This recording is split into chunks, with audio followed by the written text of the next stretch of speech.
Olá, graça e a paz do nosso Senhor a todos vocês.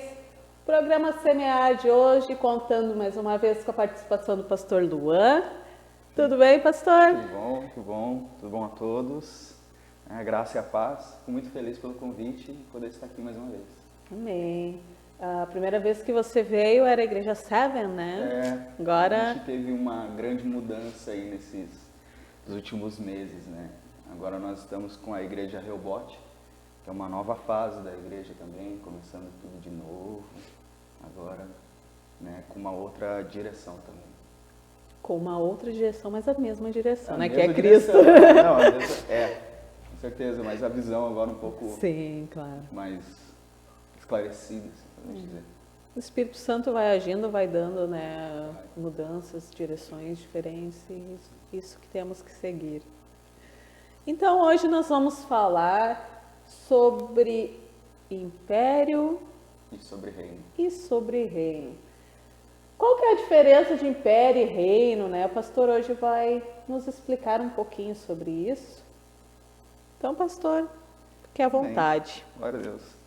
Nesses últimos dias, últimos meses, últimas semanas também, a gente tem conversado bastante no discipulado da igreja sobre império e reino.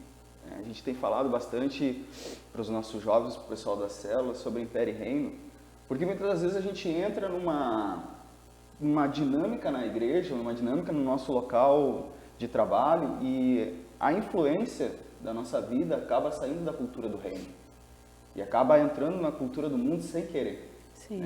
Por causa do serviço. Se a gente passasse 24 horas em culto, toda a nossa semana em culto, seria uma maravilha. Mas a gente tem que voltar para a realidade, tem que trabalhar, tem que conviver com pessoas que às vezes não adoram, a Deus da mesma forma que nós. E acaba que o império, ele é algo que ele é manipulável. O império, ele é manipulável.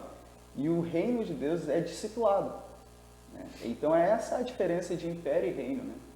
Que o império, ele te manipula a algumas coisas, assim como quando Moisés, foi libertar o povo, o faraó naquela época ele falou, olha, pode ir, mas só que começou a colocar muitos empecilhos para poder até ter a libertação. Se vocês quiserem eu posso dar um pouco a mais, vocês podem ir, mas pode ir só os homens, vocês podem ir, mas pode ir só as mulheres, pode ir, mas os animais ficam. Sempre tem essa manipulação, Isso é muito real na vida da gente hoje, né, pastor? Tu quer fazer tal coisa, mas aí começa a aparecer um empecilho aqui, um empecilho ali. E na verdade, Cristo nos chamou para a liberdade, para ser livre. Liberdade, não libertinagem, Sim. Liberdade. Então, muitas das vezes a gente sente, até mesmo na rua, dentro do ônibus, ou em algum lugar, de orar por alguma pessoa, ou de falar de Cristo para alguma pessoa. E a gente se sente limitado, ou não faz, porque a gente não é ensinado a ir. A gente não é ensinado ao id, não é ensinado a falar com as outras pessoas sobre Cristo. Por quê? Porque a gente acha que, muitas pessoas acham, só o pastor pode. O meu pastor falou que eu não posso ir em outra igreja, eu não posso ir num evento, eu não posso ir num local, numa vigília. E muitas vezes, querendo ou não, acontece. Sim. Acontece, Por aquela questão, se sair daqui de baixo, a missão acaba. Essas coisas. Então, nesses últimos tempos, o que a gente tem falado foi sobre isso. Até onde nós somos realmente livres para buscar a Deus, para entender Deus, para falar do amor dele. Nessas últimas semanas, nós tivemos algumas, digamos, aquelas baixas de guerra. Algumas pessoas começaram, eu quero congregar em tal lugar, eu estou com vontade de sair, estou indo para lá, estou indo para cá. Me abençoa, E o que eu tenho falado para essas pessoas é assim, não é questão de eu pôr a mão sobre a sua cabeça e dizer eu te abençoo para que tu vai ter uma bênção, mas é o que tu faz quando tu vai para aquele lugar. Sim. É o que tu faz quando tu sai da igreja que tu congrega hoje, tu vai congregar em outra igreja, e o que tu fala da igreja que tu estava antes, a honra que tu tem pelos pastores que tu tinha antes. Isso é o que transforma a bênção na tua vida, isso realmente transforma e mostra qual o Deus que tu serve, E já em algumas questões, a questão de império não é bem assim. né? Se tu for lá tu não vai fluir, né? O teu lugar é aqui. Então nós estamos tentando quebrar isso nas pessoas, sabe? Até é difícil quebrar às vezes dentro de nós. Isso. Foi mais difícil quebrar dentro de mim.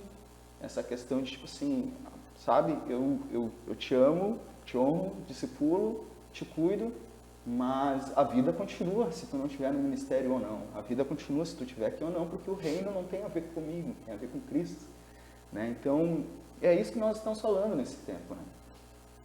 Até porque Cristo discipulou, né, os seus discípulos para irem, não para ficarem só ali debaixo das asas dele, né? Com certeza. Todos nós queremos que as pessoas permaneçam. Sim, a gente tem um apego, né, com as pessoas.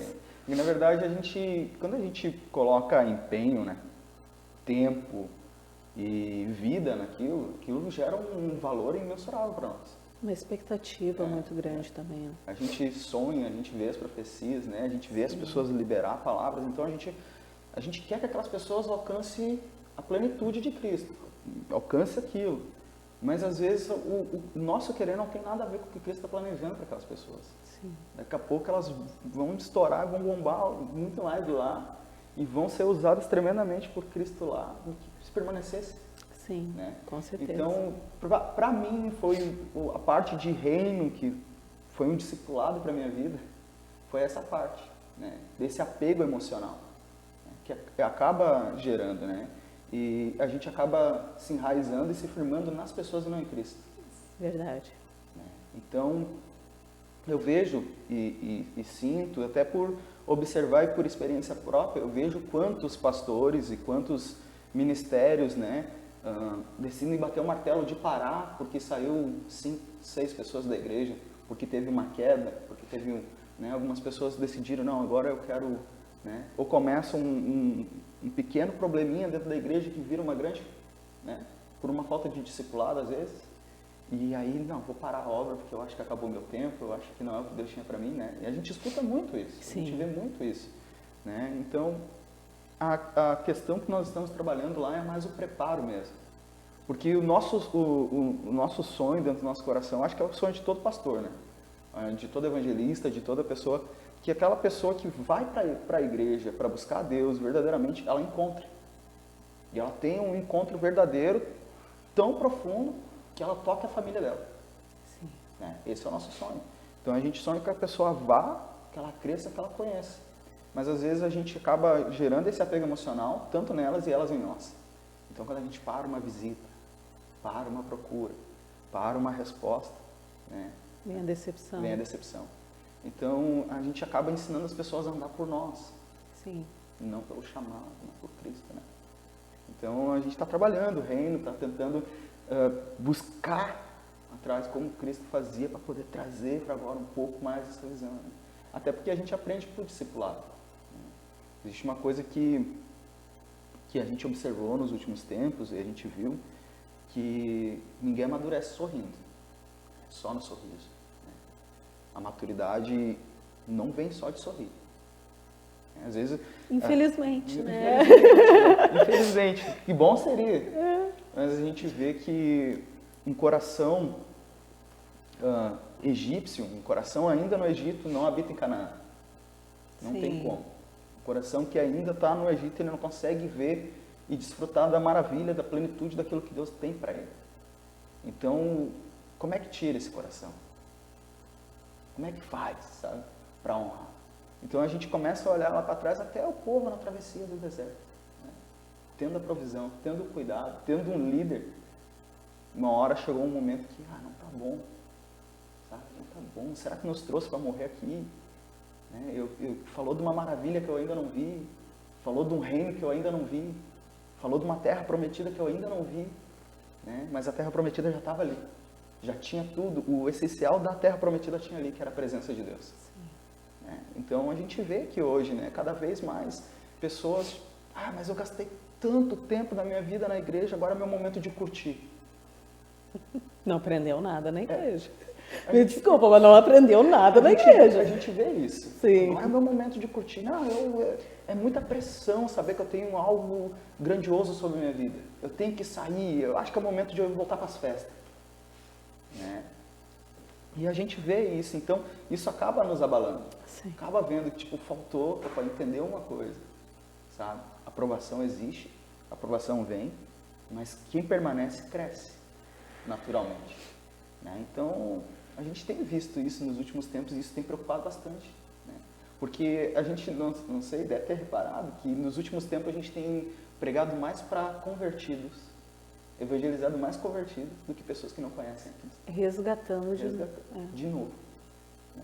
E isso é triste. E vai conversar com essas pessoas é a mesma coisa. A palavra é a mesma. Eu me decepcionei com a igreja, eu me decepcionei com o pastor, Sim. eu me decepcionei com o grupo de louvor. É decepção com pessoas. Aí pergunta sobre Cristo. Não, Cristo é legal, mas... É legal. Cristo é legal, mas não é o meu momento ainda. Não é agora. Né? E a gente está tentando trabalhar para que isso acabe. Realmente essa mágoa, né, é o que tira muita gente dentro da igreja. É a decepção com outros homens, com outras pessoas. Não é, mas é aquela visão que tu tem que ter de tu vai para dentro da igreja para buscar Cristo, Sim. não a buscar o pessoal do louvor que está tocando, o pastor que está ministrando, a irmã que está do lado ali que não está prestando atenção. E isso acaba afastando realmente os da igreja por causa de cuidar o outro e não estar ali com o coração aberto a Cristo, né? E muitas pessoas hoje buscam uma igreja pelo gospel, né? Sim. Pelo movimento. É bonito, é legal, é louvável para minha família. Né? Mas não pela mudança de vida, não pela mudança de caráter, não pela mudança de visão. Né? E quando chega o momento do tratamento, porque é o que tu vai encontrar, né? Porque não existe mudança de vida sem mudança de hábito. Você está ligado um ao outro. Isso é quase que impossível ter uma mudança sem mudar o hábito. Então, tu não consegue mudar também o hábito convivendo no mesmo lugar, na mesma situação. Então, tu precisa mudar drasticamente a tua vida. Né? É morrer, realmente, é morrer. E muitas pessoas querem a parte gospel, que é um cargo, uma liderança, um lugar no louvor, um lugar para a dança, um lugar para fazer, sabe, querem um reconhecimento. E aí se inverteu os valores do, sabe, não ser conhecido, mas fazer Cristo conhecido. Sabe, que ele apareça e eu diminua. Né? Isso foi se perdendo, a gente vê que foi se perdendo. Né? Hoje, infelizmente, na televisão nós temos milhares e milhares de teólogos. Né? Na internet, né? Hoje um digital influencer fala de Cristo, mas não convive dentro da igreja. Sim. Porque Cristo é legal, Cristo isso, Cristo aquilo. E Jesus, ele não é o cara legal, ele é o Senhor. Ele é o cara. Ele é o cara, não existe algo a mais que ele. Sabe? Não existe essa de, porque eu sigo a Cristo. Mas a vida não tem nada a ver com o que Cristo fala, com o que Cristo pede. Então, a gente está tentando trabalhar isso nos últimos tempos. E é dolorido, porque a gente vê as percas quando tu toca, né, em alguns lugares. Então, eu sonho e oro muito, a gente conversa muito por ver e poder viver o avivamento. Né? Poder viver o avivamento. Você fala muito no avivamento sobre Montenegro, né? Sim. Aqui eu acho que as pessoas que sentaram aqui todas falaram já sobre isso. Sim, se fala muito. Sobre muito. esse avivamento. E eu creio nele. Eu creio realmente. Mas eu não creio num avivamento que vai vir, falo de novo, acho que eu já falei isso aqui uma vez, eu não creio num avivamento que vai vir por um homem ou por uma mulher. Eu creio que vai vir na unidade da igreja. Né? Todo mundo junto, numa só voz, num só impacto. Né? Então é isso que eu acredito para a questão do reino, né? Que ele se manifeste. Nós somos canais, né? A gente é canal. O programa Semear é um canal. Sim. Né? O pessoal que faz evangelismo, eles são canais. Né? Algumas pessoas brincam, né? Eu já vi muitas vezes passando no centro com o irmão Everton. Né? Uhum. Que pela questão de ele passar de bicicletinha, bicicleta. louvor alto e paz, glória, paz. E nós temos alguns outros irmãos que são assim, são extraordinários para frente, que paz, não tem medo de gritar.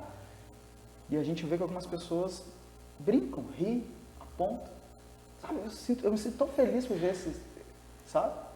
Porque ali é um verdadeiro evangelho de entrega, de renúncia. Então, para mim, eu acho que ali é o exemplo do reino vindo. Amém. Nós vamos encerrar aqui o primeiro bloco, já já voltamos mais com o programa Semear, o Pastor Luan.